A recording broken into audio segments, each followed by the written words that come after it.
Hey y'all, welcome back to another Pulsar video. This video is going to be a bit different. It's going to be a bit shorter. I'm just going to be going over some parts that I got for the Pulsar that I'm going to install when I do the rebuild. That way I don't have to touch on it, and we got some rare parts, got some cool parts. I'm also trying out a new camera. It's GoPro 10.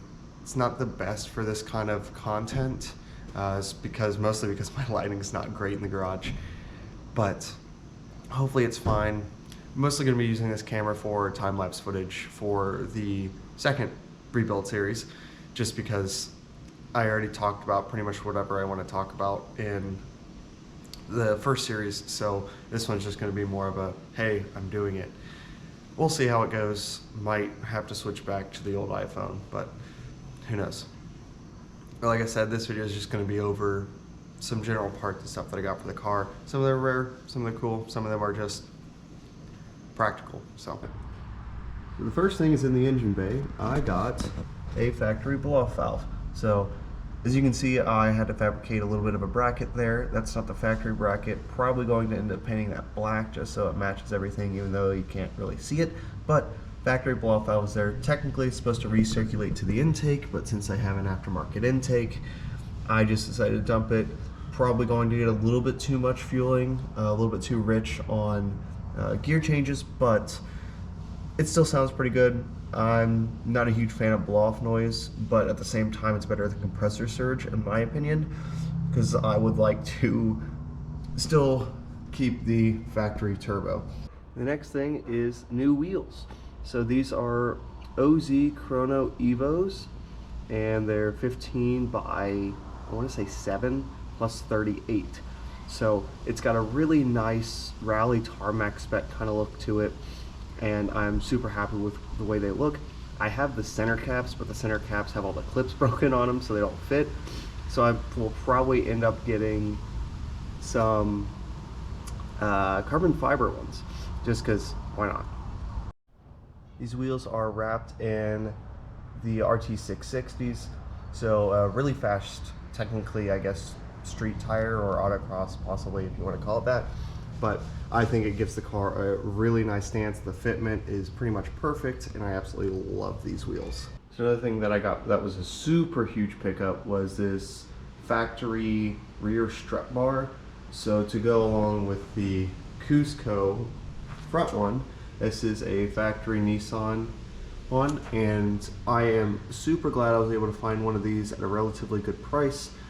The only thing I'm concerned about is cutting up the little bit of interior that I have to do around the strut towers, but it should all be worth it.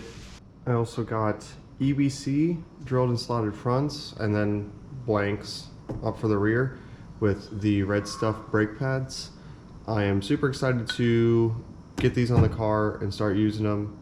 It's going to, because right now I believe I still have stock brakes on there, so this will really change the performance of the whole vehicle, and I'm super excited about that.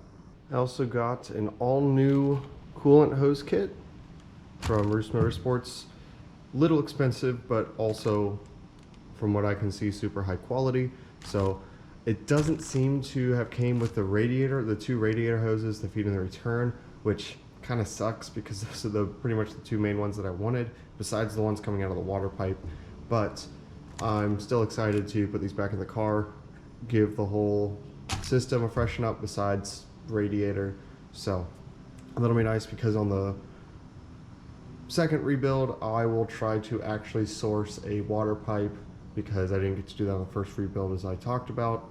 So there's one other thing that I can't exactly show you, and that's that I put new front wheel bearings in the car, SKF front wheel bearings. Would like to do rears at some point. One of the fronts had some play in it, so I just went ahead and replaced both fronts. The rears are fine for now, so not too much of a rush on that, but once again, as I'm trying to freshen up everything, because after I do this engine rebuild and it's reliable, then I want to go through and do all the suspension.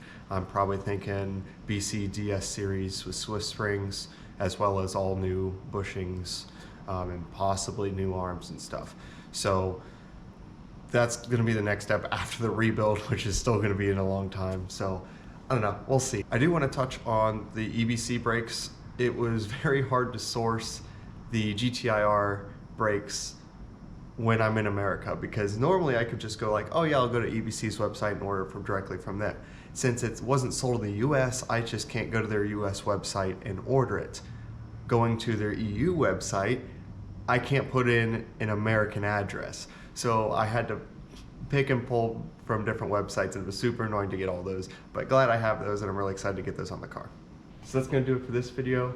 I'm hopping straight into the rebuild after this, so hopefully that video won't be out too much long after this. I'm gonna be doing a lot less videos on that rebuild because I said I'm going to do a lot more time-lapse stuff.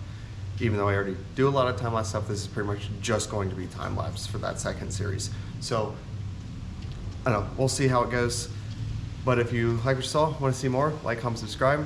Stay tuned for the second series.